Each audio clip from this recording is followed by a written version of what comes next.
If A B C D E are 5 consecutive odd numbers their average is, यानी कहा गया है कि A B C D E 5 consecutive odd numbers हैं, यानी एक के बाद एक है, एक के बाद एक छोड़कर एक नहीं, कॉन्जिक्यूटिव, ठीक है, कॉन्जिक्यूटिव ऑड नंबर है, तो उनका एवरेज क्या होगा। अब देखो इसका एवरेज हम निकालेंगे, लेकिन उससे पहले हमें ऑप्शन पर भी ध्यान देना चाहिए। देखो ये जो ऑप्शन है यहाँ पर, एक तो नॉन ऑफ डीज है, उसको तो छोड़ दो, अगर कुछ भी नहीं हुआ तो नॉन ऑफ डीज होगा। उसके बाद बाकी जो 3 ऑप्शन है वो ए बी सी डी, यानी जो नंबर दिया गया है, जो वेरिएबल दिया गया है, उसी के टर्म में लिखा है। तो हम ट्राई करेंगे कि ये जो 5 नंबर का एवरेज निकालेंगे इस टर्म में आए, अगर यानी ए बी सी डी के टर्म में आए, अगर उसी के टर्म में कोई एक टर्म आता है यहाँ से मैच कर जाता है तो उसे टिक कर देंगे, नहीं तो नॉन ऑफ डीज। तो देखो क्या करेंगे, ए बी सी डी ई, ये 5 नंबर दिया गया है, 5 कॉन्जिक्यूटिव ऑड नंबर दिया गया है। तो देखो 1, उसके बाद नेक्स्ट कॉन्जिक्यूटिव ऑड नंबर क्या होगा 3, फिर 5, फिर 7, फिर 9, राइट। अब देखो ये जो 3 है ये 1 से +2 है, यानी 2 ज़्यादा, फिर 5 जो है 1 से 4 ज़्यादा है, ठीक है, +4, फिर ये जो 7 है ये 6 ज़्यादा है, और ये जो 9 है ये कितना ज़्यादा है 8 ज़्यादा है, ये 5 नंबर, राइट। यानी पहले नेक्स्ट कॉन्जिक्यूटिव ऑड नंबर को प्लस करने के लिए +2 करना पड़ रहा है, यानी पहले नंबर से, फिर पहले नंबर से +4 करने पर नेक्स्ट कॉन्जिक्यूटिव नंबर आ रहा है, फिर पहले नंबर से +6 करने पर नेक्स्ट कॉन्जिक्यूटिव, फिर +8 करने पर नेक्स्ट कॉन्जिक्यूटिव, फिर प्लस अगर 10 करेंगे तो नेक्स्ट कॉन्जिक्यूटिव क्या आएगा 11 आएगा। यानी कॉन्जिक्यूटिव नंबर हमें नेक्स्ट निकालने के लिए +2 करना पड़ रहा है, राइट। तो ये जो 1 से +2 करें तो 3 आया, 3 से +2 करेंगे तो 5 आएगा, और ये जो यहाँ पर 2 और यहाँ पर 2, यानी पहले नंबर से डिफरेंस हो गया 4, ठीक है। तो हम क्या लिख सकते हैं, देखो ये जो पैटर्न तुम अच्छी तरह से फॉलो करो, तो इस पैटर्न के अनुसार हम अगर मान लिए ए पहला नंबर है, B second number, C third number, D fourth number, E fifth consecutive odd number, ठीक है। तो ये जो बी होगा ये ए से +2 ज़्यादा होगा, और ये जो बी सी होगा ये बी से +2 ज़्यादा होगा, और डी जो होगा ये सी से +2 ज़्यादा होगा, और ई डी से 2 ज़्यादा, यानी +2 ज़्यादा होगा। यानी ए और सी के मध्य अंतर कितना है, ए और बी के मध्य अंतर है +2, ए और सी के मध्य अंतर होगा +4, यहाँ पर 2 और यहाँ पर +2 +4। सिमिलरली ए और डी के मध्य अंतर कितना होगा, देखो +6, और ए और ई के मध्य अंतर कितना होगा +8। अब देखो ये हम ऐसे टर्म में क्यों कर रहे हैं, पहले के रेस्पेक्ट में क्यों कर रहे हैं, पहले के रेस्पेक्ट में बाकी अलग जो टर्म है उसका डिफरेंस देख रहे हैं, क्यों, ताकि देखो हमें ऑप्शन में दिया गया ए के टर्म में है, ए के टर्म में है, ए और बी सी डी के टर्म में है। अगर तो हम अच्छी तरह से क्वेश्चन को देखें तो ये हमें लग रहा है बी वाला कभी नहीं हो सकता, हो जाए, लेकिन हमें पहले वाला ही लगता है नहीं हो सकता, क्योंकि ना 5 कॉन्जिक्यूटिव ऑड नंबर का एवरेज कहा गया है, और एवरेज में कभी भी न्यूमरेटर ऐसे आ ही नहीं सकता, चाहे किसी भी तरह करो न्यूमरेटर कभी भी मल्टीप्लिकेशन ऐसे आ ही नहीं सकता, चाहे जितना सिंप्लीफिकेशन करे, पहली बात। और दूसरा बात, हो सके तो सी या ए नंबर होगा, अब क्या होगा वो देखना होगा, जितना हो सके ये ए नंबर हो सकता है, सी नंबर होगा कि नहीं हमें पता नहीं, क्योंकि ना देखो ये जो है ये 5 नंबर का सम है, और डिवाइडेड बाय 5 होना चाहिए, फिर यहाँ पर +5 कहाँ से आ गया, तो ऐसे लग रहा है कि ये भी नहीं होगा, तो यानी ऑप्शन नंबर ए हो सकता है। लेकिन हम इसे चेक करेंगे, कैसे चेक करेंगे, अब देखो तो हम लिख सकते हैं ए पहला नंबर, और बी क्या है a+2, राइट। सी क्या होगा, सी होगा a+3, a+4, डी क्या होगा, डी होगा a+6, और ई क्या होगा, ई होगा a+8। तो 5 कॉन्जिक्यूटिव नंबर का ऑड के सीक्वेंस क्या आया, हम इसे ऐसे लिख सकते हैं, देखो एक ए, फिर बी का a+2, फिर a+4, फिर a+6, फिर a+8, और ये ये a+2 क्या है बी, ये a+4 क्या है सी, ये a+6 क्या है डी, और ये a+8 क्या है ई है, राइट। अब क्या कहा गया है, द 5 कॉन्जिक्यूटिव ऑड नंबर का एवरेज क्या होता है, इन पाँचों का सम डिवाइडेड बाय 5 होगा, तो इन पाँचों का सम क्या होगा, देखो यहाँ पर देखो ये 5 को प्लस करना होगा। देखो यहाँ पर 1 है, 2 है, 3 है, 4 है, 5 है, यानी ऊपर हो जाएगा 5a प्लस क्या होगा, देखो प्लस 2 प्लस 4 यानी 6 होता है, फिर प्लस 6 12 होता है, फिर प्लस 8 20 होगा। भाई कितना होगा 5। ठीक है, अब देखो यहाँ से देखो ऊपर से हम 5 कॉमन ले सकते हैं, तो 5 अगर कॉमन लिए तो a प्लस 4 बचा। देखो 5 इंटू ए करेंगे तो ये खुल जाएगा 5a के बराबर, 5 इंटू 4 करेंगे प्लस 20 खुल जाएगा, प्लस 20 के बराबर डिवाइडेड बाई 5, राइट। तो अब देखो ये अगर खुल गया तो यहाँ से ये 5 से 5 कट गया, तो ऑप्शन नंबर क्या होगा, तो ऑप्शन नंबर होगा नॉन ऑफ डीज। अगर नॉन ऑफ डीज ऑप्शन होगा, अगर ये 5a प्लस 4 अगर ऐसा रहता है, ठीक है, इंटू, लेकिन अगर ये ऑप्शन रहता मान लो a प्लस 4, सिर्फ a प्लस 4, तो हमें इसे a प्लस 2 a प्लस 4 को टिक कर देते। इधर ये ऑप्शन गलत है या फिर अगर ये ऑप्शन सही था तो फिर नॉन ऑफ डीज होगा, राइट। अब देखो नेक्स्ट क्वेश्चन क्या कहा गया है, the average temperature of first 3 days is 27 degree centigrade and that of the next 3 is 29 degree centigrade. If the average of the whole week is 28.5 degree centigrade, the temperature of the last day of the week is, यानी कहा गया है कि जो week के पहले 3 दिन है, फर्स्ट 3 डेज, उसका एवरेज टेम्परेचर 27 डिग्री के बराबर है, ठीक है, 27 डिग्री सेंटीग्रेड। फिर नेक्स्ट 3 दिन का एवरेज टेम्परेचर 29 डिग्री सेंटीग्रेड के बराबर है, और 7 दिन में से 6 दिन गया, बाकी बचा 1 दिन यानी लास्ट डे। उस लास्ट दिन, उस सप्ताह का लास्ट दिन का एवरेज टेम्परेचर क्या है, उस सप्ताह का लास्ट दिन का टेम्परेचर क्या है वो हमें बताना है, और वो जो होल वीक का एवरेज टेम्परेचर है 28.5 डिग्री सेंटीग्रेड, ठीक है। तो इसे कैसे करेंगे, देखो पहली बात ये, तो देखो average temperature first 3 days is 27 degree centigrade, ठीक है। तो फर्स्ट 3 डेज का 27 डिग्री सेंटीग्रेड मान लेते हैं, तो एवरेज कैसे निकलता है, एवरेज निकलता है उन टोटल जो 3 दिन है, उन 3 दिनों का जितना भी टेम्परेचर है उनका sum, total sum divided by 3 is equal to 27 degree होगा। मान लेते हैं वो सम है a by 27 degree is equal by 3 होगा, ठीक है, क्यों 3 दिन का आ गया इज इक्वल टू 27, राइट। एक साइड ये गया, दूसरा साइड क्या है, और डैट ऑफ नेक्स्ट 3 डे, फिर नेक्स्ट 3 डे का भी ऐसा होगा। ये जो नेक्स्ट 3 डेज है, ये नेक्स्ट 3 डेज का मान लेते हैं टोटल जो टेम्परेचर है वो b के बराबर है, तो b बाई 3 क्या होगा 29, क्योंकि ना एवरेज कहा गया है, राइट। और क्या क्या होल वीक का कितना है, होल वीक का है 28.5 डिग्री सेंटीग्रेड, और होल वीक मतलब 7 दिन, तो 7 दिन यानी मान लेते हैं होल वीक का x है, यानी टोटल जो 7 दिनों में जितना भी टेम्परेचर हुआ है वो है x डिग्री के सेंटीग्रेड। ये टोटल टेम्परेचर कैसे आया, सभी टेम्परेचर को मिलाकर, यानी Monday, Tuesday, Wednesday, Thursday, Friday, Saturday, Sunday, ये 7 दिनों को मिलाकर इंडिविजुअल जितना भी टेम्परेचर था उनका सम x के बराबर, डिवाइडेड बाई 7 करने पर कितना आ रहा है, हमें दिया गया है कितना 28.5 डिग्री सेंटीग्रेड, राइट। अब देखो हमें क्या चाहिए, हमें चाहिए लास्ट दिन का टेम्परेचर किसके बराबर होगा। तो ये देखो ये जो है ये पहले 3 दिन का टेम्परेचर है, और ये नेक्स्ट वाला 3 दिन का टेम्परेचर है, यानी फर्स्ट 3 डेज, ये नेक्स्ट 3 डेज, यानी 6 दिन तो गया, और ये वाला टोटल 7 दिन का टेम्परेचर है। तो अगर हम ये a निकाल दिए तो a क्या होगा, पहले 3 दिन का टोटल टेम्परेचर, b निकाल दिए तो b क्या हुआ, नेक्स्ट 3 दिन का टोटल टेम्परेचर, तो a निकल गया, b भी निकल गया, यानी टोटल a प्लस b यानी टोटल 6 दिन का टेम्परेचर निकल गया।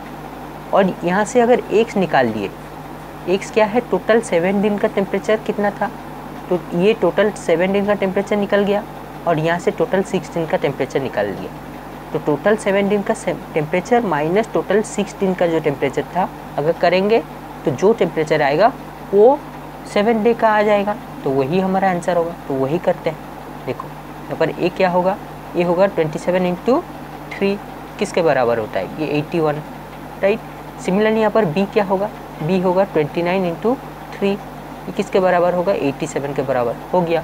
सिमिलरली अपोजिट साइड, इस साइड में आगे जाते हैं, ये टोटल 7 दिन का है, तो x क्या होगा, x होगा देखो 28.5 को हम ऐसे लिख सकते हैं 285/10, राइट। और इस तरफ देखो डिवाइड 7 डिवाइड कर रहा है, तो इस साइड आकर मल्टीप्लाई करेगा, ऐसे होगा, राइट। तो इसे करने पर देखो, अब देखो ये पहले 3 दिन का है, ये नेक्स्ट 3 दिन का है, तो इन दोनों का अगर प्लस कर दी a + b तो इसके बराबर होगा 168, राइट। और ये हो गया टोटल 7 दिन का टेम्परेचर, ठीक है। तो हमें जो रिक्वायर्ड टेम्परेचर होगा किसके बराबर होगा, देखो रिक्वायर्ड टेम्परेचर हमें जो चाहिए 7 डे का चाहिए, 7 डे का यानी लास्ट डे का, तो रिक्वायर्ड टेम्परेचर होगा 285 × 7/10 - 168। अब देखो ये टोटल 7 दिन का टेम्परेचर के बराबर, ये 6 दिन का टेम्परेचर के बराबर, तो 6 दिन और 7 दिन के टेम्परेचर के बराबर 1 दिन का डिफरेंस आता है, वो 1 दिन last day of the week है, तो वही जो टेम्परेचर आएगा वही हमारा रिक्वायर्ड टेम्परेचर होगा, राइट। तो इसे हम सॉल्व करते हैं, देखो कि किसके बराबर आएगा।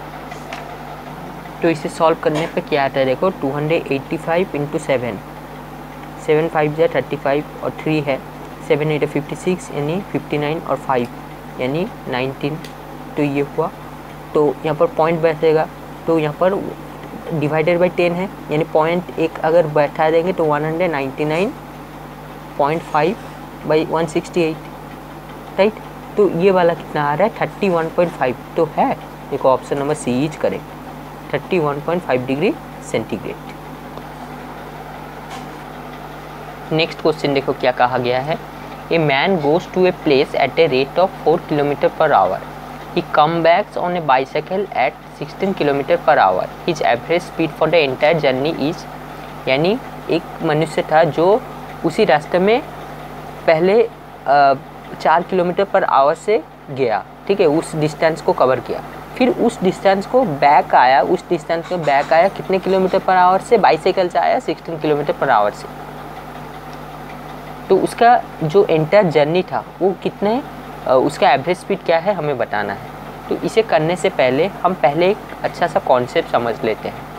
मैं डायरेक्ट फार्मूला बता सकता हूँ लेकिन इससे कॉन्सेप्ट क्लियर नहीं होगा। देखो क्या है, देखो मान लो ये एक डिस्टेंस है, राइट, ये एक डिस्टेंस है, ये फिक्स डिस्टेंस है, डी के बराबर है, ठीक है, ये डिस्टेंस डी के बराबर है, डिस्टेंस को डी से डिनोट करते। तो एक आदमी मान लो यहाँ से जा रहा है x km/h से, ये क्वेश्चन को अभी भूल जाओ, खाली याद रखो क्या कहा गया है, फिर भी मैं बाद में बोल लूँगा। x km/h से जा रहा है, फिर वो यहाँ तक पहुँचा, फिर जो बैक किया, यहाँ से बैक किया यहाँ तक आने के लिए वो कितना लिया y km/h से, ठीक है। यहाँ पर देखो डिस्टेंस सेम है लेकिन जो स्पीड है वो बदल जा रहा है। तो ये जो टोटल जर्नी है कितना होगा, देखो एक बार यहाँ से यहाँ तक गया, डी डिस्टेंस कवर किया, फिर यहाँ से यहाँ तक और एक बार आया, डी डिस्टेंस कवर किया, तो टोटल जर्नी किसके बराबर हो, टोटल जर्नी 2d के बराबर हुआ। अब देखो जैसे साधारणतः समझने के लिए मान लो ये 20 किलोमीटर का है, तो मैं यहाँ से 20 किलोमीटर गया, फिर यहाँ से 20 किलोमीटर लौट कर आया, किस स्पीड से गया, किस रफ्तार से गया, वो अभी ध्यान देने की बात नहीं है। अब देखो यहाँ से 20 किलोमीटर गया, फिर 20 किलोमीटर लौट कर आया, तो कितना डिस्टेंस टोटल कवर किया, टोटल कवर किया 40 किलोमीटर। 40 क्या है 20 × 2, यानी यहाँ पर डी, यहाँ से यहाँ तक डी गया, फिर डी डिस्टेंस कवर किया, डी डिस्टेंस बैक आया, जितना गया था उतना ही आया, तो 2d हो गया टोटल डिस्टेंस हुआ। अब देखो क्या कहा गया है, हमें पता है स्पीड किसके बराबर होता है, स्पीड होता है डिस्टेंस अपॉन टाइम, राइट, हो गया। तो हमें क्या चाहिए, हमें एवरेज स्पीड चाहिए, एवरेज स्पीड। तो एवरेज स्पीड कैसे निकलेगा, देखो एवरेज स्पीड निकलेगा total distance upon total time, right.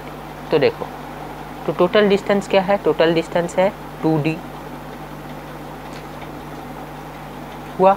और टोटल टाइम क्या होगा, देखो यहाँ से हम टाइम लिख सकते हैं, देखो यहाँ से टाइम क्या आएगा, टाइम आएगा, देखो टाइम इस साइड डिवाइड कर रहा था तो इस साइड जाएगा, इस साइड टाइम हो जाएगा, तो distance by distance upon speed हो जाएगा टाइम के बराबर, ठीक है। तो ये हो जाएगा। तो एक बार देखो वो टोटल टाइम क्या लेगा, एक बार जाने का समय और एक बार आने का समय, तो पहले जो जाने का समय उसमें टाइम कैसे निकालेंगे, डिस्टेंस। तो डिस्टेंस कितना, पहले बार वो जो गया, ये देखो 2d टोटल डिस्टेंस है, लेकिन हमें टोटल टाइम निकालना है। तो हम जानते हैं distance, speed is equal to distance upon time.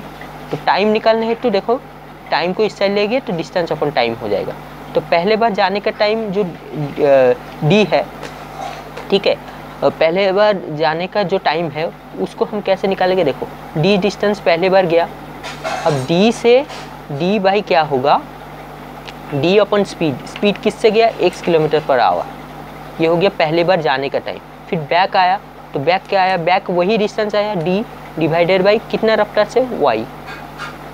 तो ये एवरेज स्पीड हो गया। एवरेज स्पीड हम क्या जानते हैं, टोटल डिस्टेंस ये कवर किया अपन टोटल टाइम, ये जाने का टाइम है और ये उसी डिस्टेंस से आने का टाइम है। तो इसको अगर सिंप्लीफाई करके सॉल्व करेंगे, देखो क्या आएगा, इसको अगर सॉल्व करेंगे ये आएगा 2d, राइट, और ये देखो ये नीचे आ जाएगा, एक आएगा dx प्लस dy अपन xy, राइट, ये ऐसे सॉल्व करेंगे। तो यहाँ पर क्या हो जाएगा, यहाँ पर देखो xy आएगा, तो हम ये xy को ऊपर ले जा सकते हैं, तो ये होगा 2d इंटू xy अपॉन, अब देखो यहाँ से d कॉमन ले सकते हैं, तो d कॉमन ले लिए तो भीतर क्या बचा, x प्लस वाई हुआ।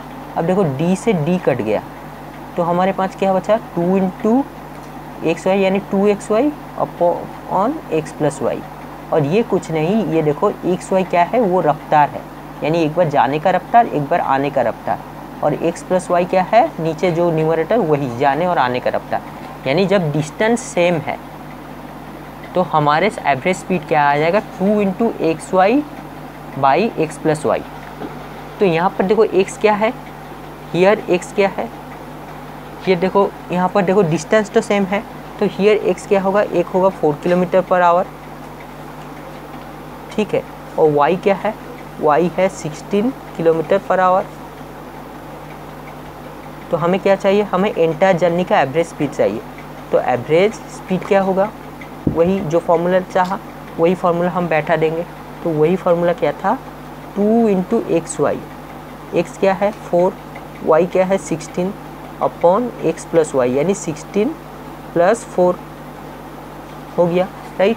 अब देखो ये हुआ, तो ये क्या होगा, 2 into 4 into 16 divided by 20, right, 2 1 जा 2 10 जा, और 4 इंटू 16 करने पर 64 आता है, राइट, 64 बाई 10 ये किसके बराबर आएगा, 6.4 एवरेज स्पीड। तो 6.4 kilometre per hour, option number B is correct. Next question देखो क्या कहा गया है, the average of 25 results is 18, that of first 12 is 14 and last 12 is 17, 13 result is, यानी देखो 25 रिजल्ट है, उन 25 रिजल्ट का एवरेज का वैल्यू है 18 के बराबर, और उन 25 रिजल्टों में से जो पहला 12 रिजल्ट है उनका एवरेज है 14 के बराबर। फिर आया 13 वाला नंबर, वो 13 वाला जो नंबर है, 13 वाला जो रिजल्ट है वो हमें फाइंड करना है।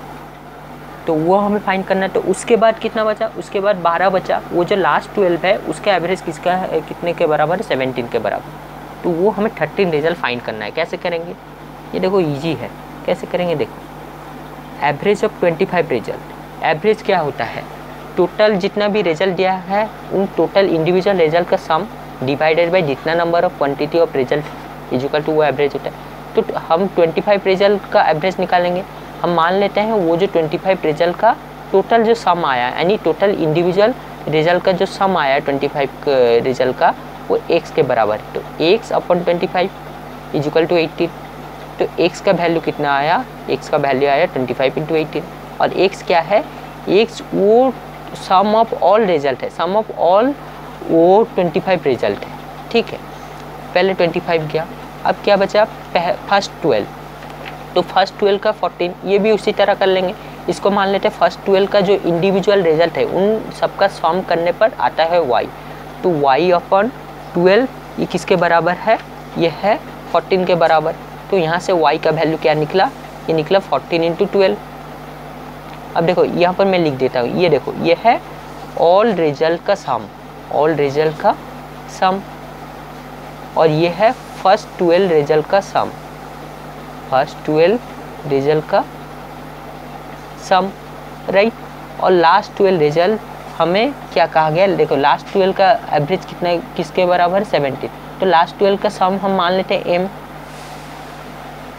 लास्ट 12 यानी जो 13 वाला है उसे छोड़कर, क्यों ना उसे हमें फाइंड करना है, तो 14 से लेकर 25 तक, ठीक है। तो m upon 12 is equal to 17, right. तो m का वैल्यू क्या आया, m आया 17 इंटू 12, राइट। अब देखो क्या निकालेंगे, अब हमें चाहिए 13 वाला रिजल्ट। तो यहाँ पर देखो x क्या आया, टोटल रिजल्ट का सम आ गया, और ये पहले 12 रिजल्ट का सम आ गया, फिर ये लास्ट 12 रिजल्ट का सम आ गया।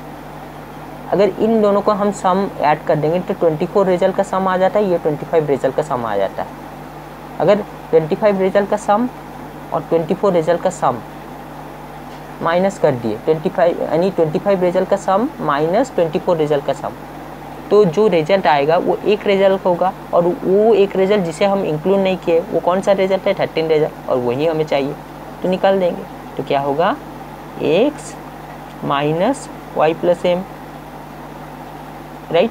तो x का वैल्यू कितना है, 25 इंटू 18, 25 इंटू 18 माइनस ये होगा 14 इंटू 12, तो 14 इंटू 12 होता है 168, प्लस ये होगा